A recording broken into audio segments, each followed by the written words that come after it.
रीवा से अनिल शर्मा। रीवा रेत के अवैध खनन मामलों में कार्रवाई को लेकर क्यों सवालों में है कलेक्टर और खनिज विभाग। कार्रवाई में आनाकानी टमस नदी घाट भड़रा कोनी गाड़ा 138 में अवैध बालू संचालित माफिया को लाभ पहुंचाने गुपचुप साठगांठ की चर्चा, कार्रवाई नहीं करनी पड़े। खनन माफिया नदी की बीच धार से निकाल रहे रेत। रीवा जिले में रेत के अवैध खनन और परिवहन पर कार्रवाई के लिए कलेक्टर ने आते के साथ कमान तो संभाला, लेकिन असर नहीं दिख रहा है। रेत के अवैध खनन व परिवहन मामलों में ठोस कार्रवाई नहीं होने से कलेक्टर और खनिज विभाग पर सवाल उठ रहे हैं। रेत के अवैध खनन परिवहन के मामले में स्थिति यह है कि रीवा अब माफियाओं का मनपसंद जगह बनता जा रहा है।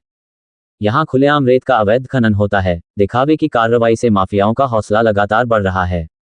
रात भर नदियों के अलग अलग पर मशीन से खनन कर सीना छलनी किया जाता है। रात में ही रेत लोड कर या तो भंडारण स्थल पर पहुंचाया जाता है या फिर जिले से बाहर उत्तर प्रदेश, सतना, मैहर व जबलपुर के लिए रवाना कर दिया जा रहा है। महानदी के अलग अलग घाट पर यह सिलसिला महीनों से चल रहा है। इस पूरे मामले में खनिज विभाग की कार्रवाई पर भी सवाल उठते रहे हैं। जहां गर्मी माह में खुलेआम रेत का अवैध खनन होता रहा, इस दौरान विभाग के निरीक्षकों ने नामात्र ही कार्रवाई की। खनिज विभाग द्वारा घोषित खदान है, लेकिन पंचायत के अधीन इन खदानों में सीमा से बाहर खनन हो रहा है। कई खदानें जो खनिज विभाग के रिकॉर्ड में तो बंद है, लेकिन मौके पर खनन हो रहा है। खनिज निरीक्षकों द्वारा ऐसे खदानों का निरीक्षण भी सवालों में है। अवैध खनन वाले स्थानों के समीप ही खनिज विभाग द्वारा रेत भंडारण की अनुमति दी गई है। जिन्हें अनुमति दी गई है, वे रेत कहां से ला रहे हैं, इसकी जांच नहीं हो रही है। ग्रामीणों का आरोप है कि रेत के अवैध खनन और परिवहन को बढ़ावा ऐसे ही रेत भंडारण वाले ठिकानों से मिल रहा है। नदी घाट पर रात भर चल रही जेसीबी, दिन में ट्रैक्टर घाट पर चल रही जेसीबी।